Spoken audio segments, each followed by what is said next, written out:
Hello everyone, welcome to study material. तो दोस्तों, जैसा कि इस लेक्चर में हम डिस्कस करेंगे उत्तर प्रदेश पुलिस उपनिरीक्षक से रिलेटेड जो टॉपिक रहेगा वो हमारा रहेगा संविधान में हिंदी। ठीक है, यहाँ पर जो भी कंटेंट आपको प्रोवाइड कराया जाएगा वो यूपीएसआई 2021 को टारगेट करते हुए प्रोवाइड कराया जाएगा। तो चलिए देख लेते हैं आज के लेक्चर को। फर्स्ट चैप्टर की बात करें तो यहाँ पर राजभाषा के बारे में बताया गया है, जो कि आर्टिकल 343 से 344 में आप देख सकते हैं। अब बात कर लेते हैं आर्टिकल 343 क्या बोलता है, official language of the union. तो यहाँ पर आपको संघ की क्या लैंग्वेज रहेगी वो आपको बताना है।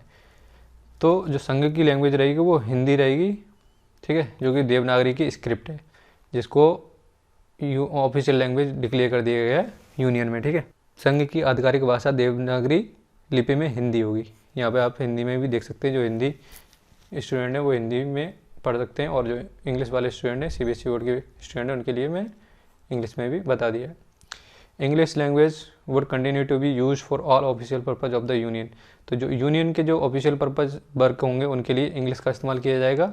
ठीक है, दैट इज़ फ्रॉम 1950 से 1965। जब 1950 में ऐसा बोला गया था कि यहाँ पर जो लैंग्वेज रहेगी यूनियन की वो एक कमीशन थी, उसका रिकमेंडेशन थी कि इंग्लिश को हम 15 साल तक यूज करते हैं, जो कि 1950 से लेके 1965 तक इस्तेमाल रहेगी। बट ऐसा नहीं हुआ था, आगे चल के हम देखेंगे, उस कमीशन के बारे में भी मैं बताऊंगा आपको। तो यहाँ पर आप जो हिंदी वाले स्टूडेंट हैं वो पढ़ सकते हैं, संघ के सभी आधिकारिक उद्देश्य के लिए अंग्रेजी भाषा का उपयोग जारी रहेगा। अब हम बात कर लेते हैं राजभाषा के आर्टिकल 344 के बारे में। यहाँ पर ऐसा बताया गया था कि जो कमेटी बनी थी, चलो मैं उसके बारे में बता ही देता हूँ आपको। जो कमेटी बनी थी वो खैर कमेटी बनी थी, ठीक है। उसके जो अध्यक्ष थे वो भी खैर ही थे। जहाँ पर जो कमीशन थी उसमें टोटल जो मेंबर थे, टोटल मेंबर की जो संख्या थी वो थी टोटल 30। ठीक है, यहाँ पर भी आप देख सकते हैं 30 सदस्य की एक कमेटी बनाई गई थी। उस कमेटी में बात करें लोकसभा के जो मेंबर थे वो 20 मेंबर थे, और राज्यसभा के जो मेंबर थे वो 10 मेंबर टोटल थे। ओके, तो उस कमीशन का क्या काम था कि 5 साल के अंतराल पर एक जो कमीशन थी वो तैयार की जाएगी। उसके बाद 10-10 साल के लिए वो कमीशन बनाई जाएगी, ठीक है, जिसमें राष्ट्रपति उस चीज़ की निगरानी रखेंगे। अब बात कर लेते हैं क्षेत्रीय भाषा, तो जो कि आर्टिकल 345 से 347 के बीच में आती है। तो आर्टिकल 345 क्या बोलता है, ऑफिशियल लैंग्वेज और लैंग्वेज ऑफ द स्टेट। तो ऑफिशियल लैंग्वेज क्या रहेगी और स्टेट की लैंग्वेज क्या रहेगी, राज्य की राजभाषा और राजभाषाएं। द लेजिस्लेचर ऑफ स्टेट में by law adopt any one और more languages in use in the state और हिंदी एज ए लैंग्वेज। तो जो स्टेट लेजिस्लेचर रहेगा वो एक से ज़्यादा लैंग्वेज को इस्तेमाल कर सकता है, ठीक है, और हिंदी को भी अपनी लैंग्वेज इस्तेमाल कर सकता है। राज्य का विधान विधि से किसी भी एक या अधिक से भाषाओं को राज्य या हिंदी को भाषा के रूप में उपयोग कर सकता है। The English language shall continue to be use for the official purpose within the state. तो जो स्टेट के बीच अगर हम बात करें कौन सी लैंग्वेज का इस्तेमाल किया जाएगा, तो इंग्लिश लैंग्वेज का इस्तेमाल किया जाएगा। ठीक है, इसमें कोई वो नहीं होगा कि आप और दूसरी लैंग्वेज का इस्तेमाल कर सकते हैं। यहाँ पर जो लैंग्वेज रहेगी वो इंग्लिश लैंग्वेज का ही इस्तेमाल किया जाएगा, जो कि ऑफिशियल पर्पज़ के लिए इस्तेमाल की जाएगी। अब बात कर लेते हैं article 346, official language of communication between one state to another state और between a state and the union. तो यहाँ पर जो ऑफिशियल लैंग्वेज क्या रहेगी कम्युनिकेशन की, ये बताने की कोशिश की गई है आर्टिकल 346 में। तो जो एक स्टेट है वो दूसरी स्टेट से कौन सी लैंग्वेज में बात कर सकती है, या फिर एक स्टेट एक यूनियन टेरिटरी से, या फिर एक यूनियन टेरिटरी एक स्टेट से किस लैंग्वेज में बातचीत कर सकते हैं। तो यहाँ पर जो लैंग्वेज रहेगी बात करने की वो इंग्लिश रहेगी, ठीक है, संविधान की तरफ से इंग्लिश रहेगी। बट अगर टू और more state are free to agree, अगर वो दोनों दो या दो से अधिक स्टेट अगर आपस में हिंदी में बात करना चाहते हैं तो बात कर सकते हैं, इसमें कोई रेस्ट्रिक्शंस नहीं है। ठीक है, यहाँ पर आप देख सकते हैं 2 या 2 से अधिक राज्य वार्तालाप के लिए हिंदी का प्रयोग करने के लिए यदि सहमत है तो वो हिंदी का इस्तेमाल कर सकते हैं। जैसे अब मान लो यूपी हो गया, ठीक है, और बिहार हो गया,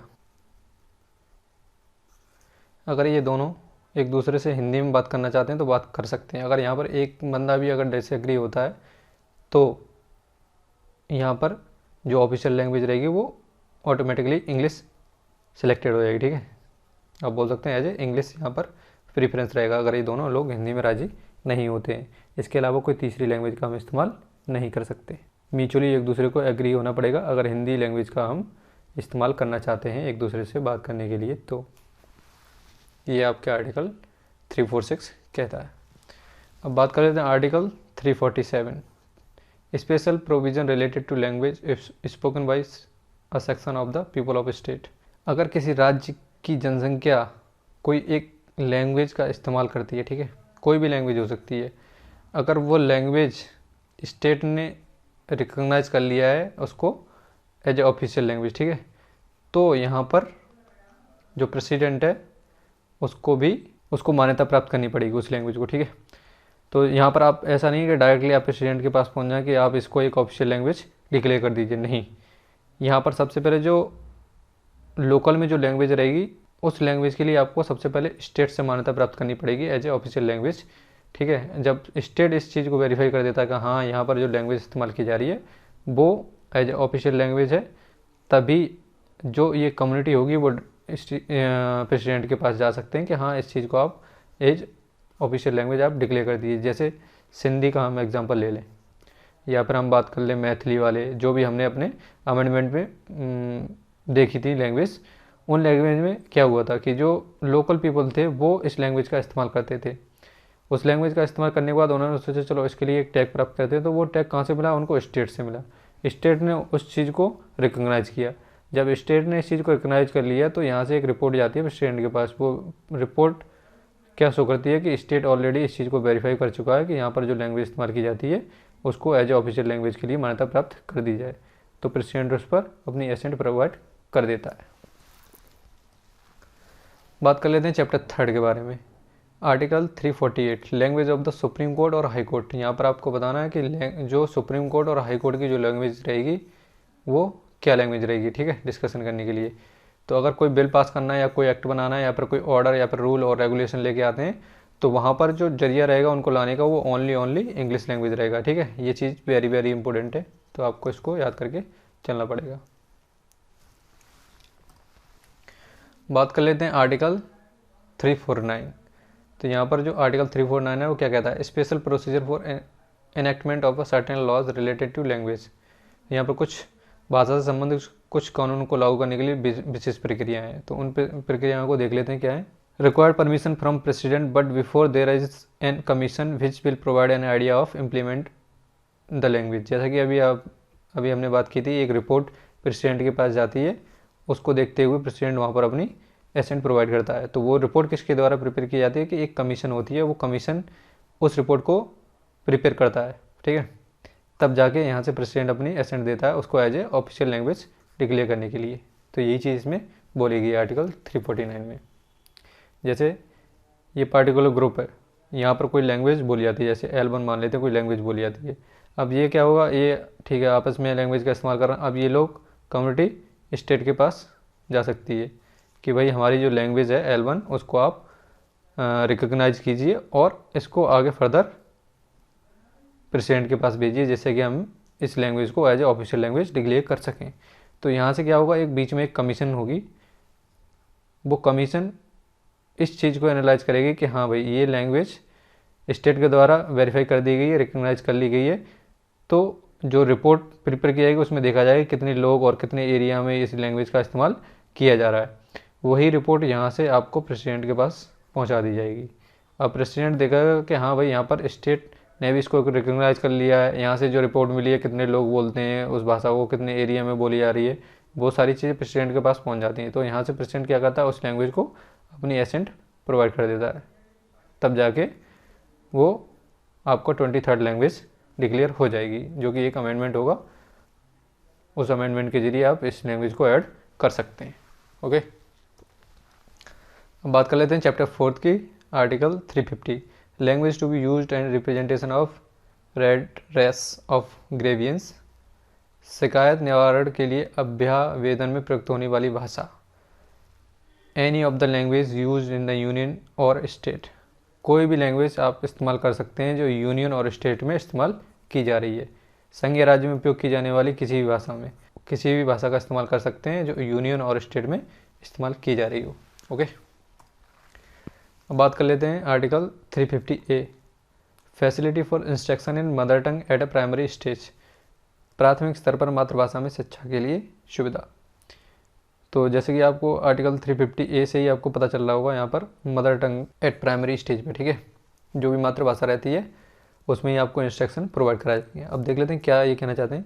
provide adequate facility for instruction in mother tongue at a primary stage of education of children. तो जो प्राइमरी स्टेज पर जो बच्चे होते हैं, एजुकेशन कर रहे होते हैं, उनके लिए जो इंस्ट्रक्शन की फैसिलिटी रहेगी वो मदर टंग में ही प्रोवाइड कराई जाएगी। ये नहीं, यहाँ पर कोई कंपल्सन नहीं है कि आपको इंग्लिश का इस्तेमाल करना है, यहाँ पर आपको हिंदी का इस्तेमाल करना है।